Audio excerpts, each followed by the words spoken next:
masih 1 Juli 1971. Itu adalah sebuah deklarasi dan proklamasi yang telah dicantumkan yang akan berlaku 1 kali dalam catatan sejarah perjuangan bangsa Papua. Tidak akan pernah ada 2, 3 deklarasi dan proklamasi. Hanya ada 1 embrio bangsa Papua, yaitu 1 Desember 61 dan 1 deklarasi dan proklamasi kemerdekaan bangsa Papua, yaitu 1 Juli 71. Itu adalah dasar yang sudah kuat. Dasar ini harus diselesaikan dalam sebuah proses yang disebut dengan eksternal negosiasi.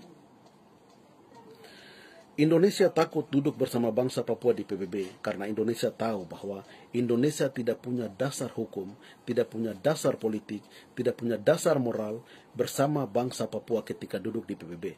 Ketika duduk di PBB, Indonesia akan kalah mutlak di sana. Maka itu, mari rakyat bangsa Papua, kita tidak bisa menuntut referendum. Ingat baik, referendum bagi bangsa Papua, tuntutan referendum bagi bangsa Papua memiliki konsekuensi yang sangat buruk. Kami memberikan satu contoh kecil. Kami memberikan konsekuensi politik dan militer saja. Belum konsekuensi ekonomi, belum konsekuensi sosial, belum konsekuensi politik internasional. Konsekuensi militer. Kondisi yang akan terjadi ketika rakyat Papua meminta referendum. PBB dan Indonesia akan menggiring Indonesia kepada sebuah kesepakatan di mana untuk bangsa Papua, khususnya TPN-OPM, untuk meletakkan senjata sebelum menuju ke referendum. Lihat contoh Bougainville, lihat contoh Timur Leste, lihat contoh Aceh. Dalam kesepakatan menuju referendum, Indonesia dan PBB akan menekan bangsa Papua untuk meletakkan senjata. Contoh Bougainville, waktu penandatanganan peace agreement atau kesepakatan damai di New Zealand, waktu Ismail pergi tanda tangan atas nama Bougainville Revolution Army.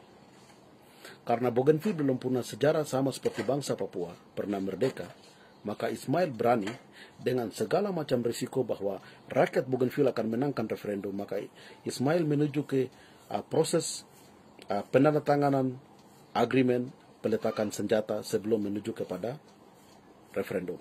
Maka itu setelah 28 tahun, referendum di Bougainville dimenangkan secara mutlak karena itu ada keyakinan mendasar oleh bangsa Bougainville, dan bangsa Bougainville tidak pernah memiliki sejarah pernah merdeka sama seperti bangsa Papua. Tetapi dalam proses penandatanganan saat itu, Bougainville Revolutionary Army dinyatakan oleh pemerintah Papua Nugini dan Perserikatan Bangsa-Bangsa untuk meletakkan senjata. Dan saat itu PBB masuk ke Bougainville, tarik itu semua senjata-senjata, lempar semua ke dalam laut, kunci semua ke dalam kontainer, dan dikontrol mati oleh Perserikatan Bangsa-Bangsa supaya Bougainville tidak boleh melakukan gencatan senjata dan Papua Nugini. Itu betul-betul terbukti. Selama hampir 22 tahun, Bougainville setelah melakukan penandatanganan peace agreement di New Zealand, belum pernah terjadi gencatan senjata dengan Papua Nugini sampai dengan terjadi referendum dan sampai dengan pemilihan Presiden Ismail Toroama telah menjadi presiden dalam pemerintahan bangsa Bougainville. Kalau hal ini terjadi bagi bangsa Papua, ingat, Indonesia dan Perserikatan Bangsa-Bangsa dari perspektif militer, mereka akan menekan untuk Tentara Pembebasan Nasional Papua Merdeka, Papua Barat untuk meletakkan senjata. Anda ingat, senjata yang kami miliki, logistik yang dimiliki oleh organisasi Papua Merdeka dan Tentara Pembebasan Nasional Papua Barat adalah senjata dan logistik yang dibeli dengan darah dan nyawa pasukan TPNPB.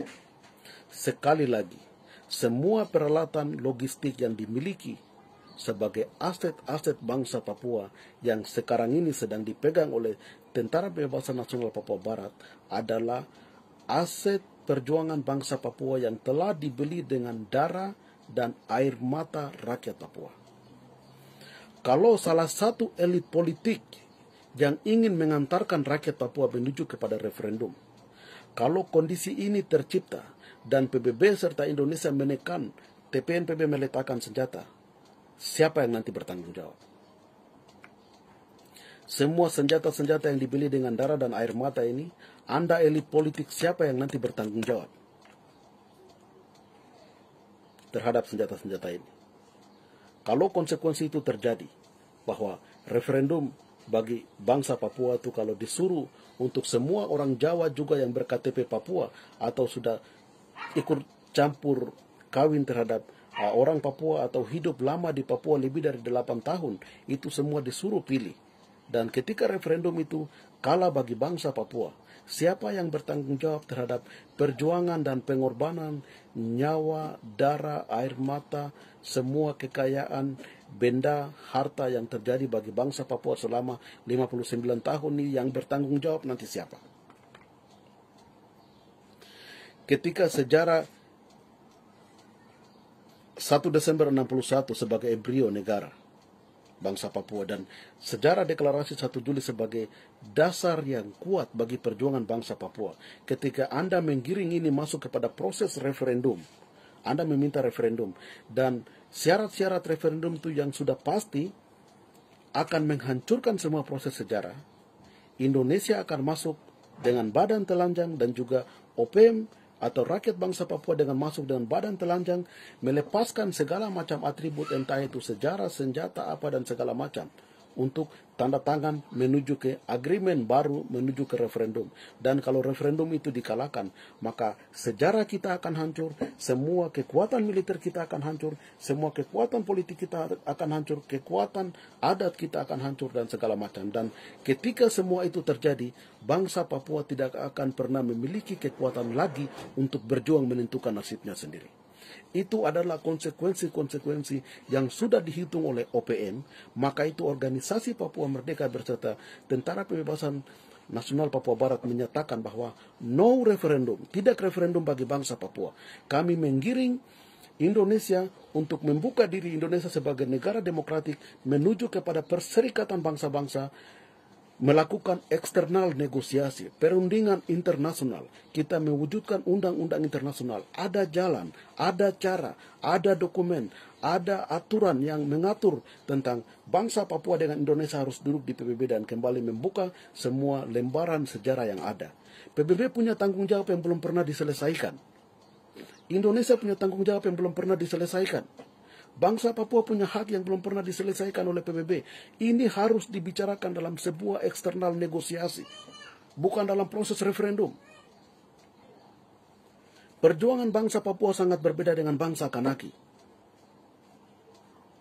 Maka itu hal-hal yang harus dipertimbangkan dan difikirkan secara baik oleh bangsa Papua dan juga seluruh pendukung-pendukung perjuangan bangsa Papua. Referendum telah dibicarakan cukup banyak, hampir 20 sampai 10 tahun. Tapi belum pernah ada satu dokumen resmi oleh satu tim atau satu badan internasional yang memberikan guideline, yang memberikan roadmap, yang memberikan tahapan, yang memberikan mekanisme menuju referendum itu seperti apa bagi bangsa Papua.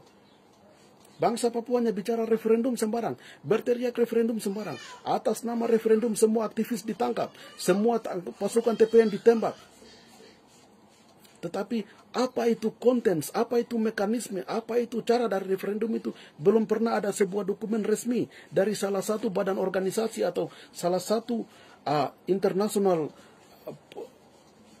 leaders atau politik yang ada di luar atau di dalam negeri bisa meyakinkan itu sebagai dokumen yang bisa meyakinkan rakyat bangsa Papua menuju tahapan yang tepat menuju referendum. Sampai detik ini tidak ada. Kami ada dengar bahwa saat ini ada beberapa badan LSM di Inggris yang sedang mencoba membuat sebuah argumentasi referendum untuk disampaikan kepada bangsa Papua, tapi menurut kami itu sudah sangat terlambat. Kalaupun itu terjadi, itu dilakukan oleh salah satu badan di Inggris, oleh salah satu university atau salah satu NGOs yang bicara soal referendum atau membuat sebuah dokumen. Tetapi bagi kami yang kami mengerti dalam hukum internasional bahwa kesepakatan referendum itu akan lahir di atas meja ketika negara yang mengkolonisasi sebuah wilayah itu, misalnya Indonesia, bangsa Papua dengan PBB duduk, dan nanti butir-butir kesepakatan itu akan dilahirkan. Sama seperti Naume Accord. kesepakatan referendum yang dimiliki oleh bangsa Kanaki itu lahir di atas meja ketika dalam Naumea Accord pada 1998. Dan juga sama seperti Bougainville yang terjadi ketika Biare bersama Papua Nugini yang disaksikan oleh PBB melakukan peace agreement di New Zealand. Dan yang bisa tanda tangan, yang bisa duduk di atas kesepakatan itu hanya organisasi yang memiliki legitimasi, hanya organisasi yang memiliki dasar. Tidak ada organisasi-organisasi lain yang bisa duduk untuk melakukan kesepakatan dalam perundingan itu. Yang menjadi aktor dalam perjuangan bangsa Papua saat ini kan organisasi induk organisasi Papua Merdeka dan militer. Anda lihat buktinya. Semua laporan-laporan LSM, semua laporan-laporan gereja, semua laporan-laporan internasional yang bicara di PBB itu atas fakta dan atas dasar perang TPNPB, atas dasar perjuangan yang cukup lama yang dilakukan oleh OPM sebagai organisasi yang memiliki legitimasi dan konsistensi dan eksistensi. Maka itu jika ada elit-elit politik di dalam atau pemimpin-pemimpin elit politik di dalam yang menyatakan bahwa untuk melakukan perundingan atau untuk melakukan pembicaraan bersama Jakarta itu harus dilakukan dengan organisasi lain selain dengan OPM. Itu adalah di mana sebuah proses atau skenario Jakarta untuk memelihara konflik di Papua. Rakyat Papua harus sadar bahwa organisasi yang memiliki legitimasi yang berjuang cukup lama yaitu organisasi Anda. Anda memiliki organisasi induk yaitu organisasi Papua Merdeka. Anda memiliki satu militer yang berjuang dari dulu masih perang, masih eksis sampai detik ini yaitu Tentara Pembebasan Nasional Papua Barat. Bukan organisasi lain, bukan tentara lain. Harus sadar sebagai anak bangsa, harus sadar sebagai pemimpin bangsa, harus sadar sebagai anak adat. Jangan memanipulasi perjuangan ini. Jangan memanipulasi fakta dan dasar sejarah ini.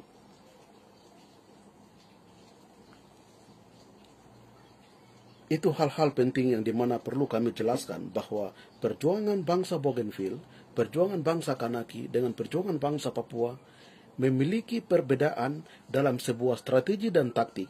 Tetapi kami memiliki kesamaan dalam musuh dan cara-cara penjajahan yang terjadi bagi bangsa Bougainville, Kanaki, dan Papua Barat. Ketiga bangsa ini adalah bangsa yang kunci.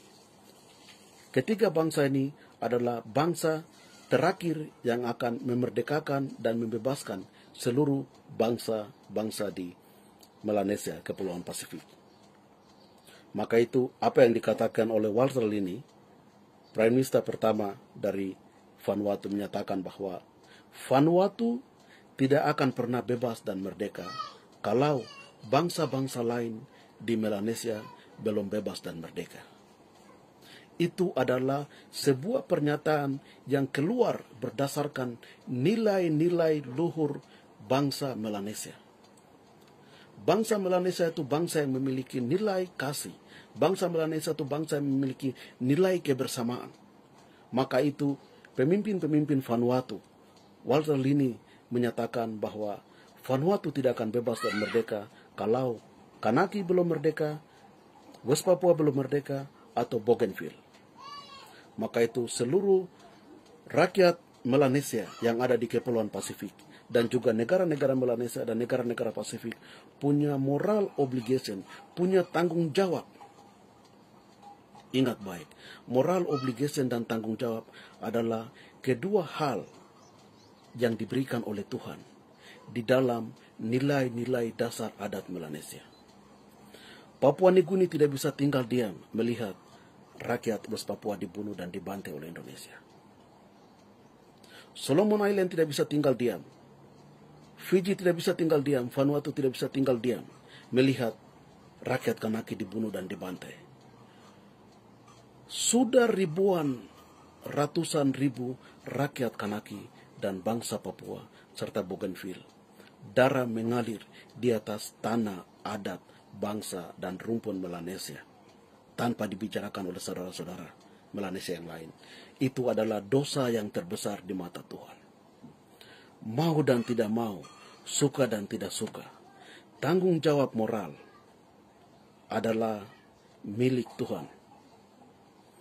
Tuhan telah memberikan beban moral kepada bangsa-bangsa lain di Melanesia dan Pasifik untuk bicara bagi kebebasan dan kemerdekaan bagi bangsa Papua, Bougainville, dan Kanaki. Rakyat Kanaki harus kuat. Hargai perjuangan selama 167 tahun. Generasi muda Kanaki, masa depan Kanaki saat ini ada di tangan Anda. Tangan Anda yang akan menentukan. Pikiran Anda, hati Anda akan menentukan bahwa Kanaki 100-200 tahun ke depan akan pergi seperti bagaimana. Keputusan ada di tangan Anda. Rakyat bangsa Papua mendoakan bangsa Kanaki. Kami memberikan dukungan moral, memberikan dukungan politik kepada bangsa Kanaki untuk jangan pernah mundur selangkah pun. Wujudkan bahwa bangsa Kanaki adalah bangsa yang harus bebas dan merdeka dari kolonial Prancis. Bangsa Papua juga harus wujudkan itu. Menolak kembali otonomi khusus dan membawa kembali masalah Papua kepada trusteeship, komite perwalian di PBB untuk menyelesaikan perjuangan bangsa Papua. Karena perjuangan bangsa Papua adalah tanggung jawab Perserikatan Bangsa-Bangsa dan tanggung jawab oleh pemerintah kolonial Indonesia. Dan juga bagaimana rakyat Papua secara bebas, secara demokratik, secara transparansi untuk mengimplementasikan hak-hak rakyat bangsa Papua. Pesan terakhir kepada semua elit politik bangsa Papua yang saat ini sedang melakukan manuver untuk menuju kepada evaluasi dan revisi otonomi khusus. Rakyat Papua tidak pernah berpikir soal otonomi khusus. Kami sudah menyatakan bahwa menolak otonomi khusus. Kedua gubernur Lukas Nmb dan juga Gubernur Domingus Mandacan untuk segera melakukan black and white statement, hitam di atas putih, kepada Jakarta bahwa rakyat Papua dan Papua Barat meminta pengakuan nasibnya sendiri. Maka itu, kedua gubernur harus melaksanakan itu dan memberikan kembali aspirasi rakyat Papua, memberikan kedaulatan kepada rakyat Papua, dan mengembalikan semua undang-undang produk hukum kolonial kepada Jakarta, dan bawa kembali hak itu kepada rakyat Papua menuju kepada Perserikatan Bangsa-Bangsa, dan kita duduk melakukan eksternal negosiasi. Organisasi Papua Merdeka sebagai organisasi induk telah menjamin sejak 2019 kami sudah menyatakan kepada dunia bahwa kami mengundang Indonesia sebagai negara demokrasi untuk mempersiapkan diri Indonesia untuk menuju kepada eksternal negosiasi. Karena masalah Papua bukan masalah internal negara Indonesia, masalah Papua adalah masalah internasional. Ada hal yang harus dibicarakan di internasional, itu belum pernah selesai. Indonesia tidak punya hak sedikit pun untuk occupy bangsa Papua dan tetap mencuri semua hasil kekayaan bangsa Papua secara ilegal, melakukan operasi militer secara ilegal. Itu sedang terjadi di bawah konteks kolonisasi. Negara-negara di seluruh dunia memiliki transparansi. Semakin jelas Indonesia terlihat bahwa negara yang tidak terdidik, negara yang tidak memiliki moral, negara biadab di mata internasional.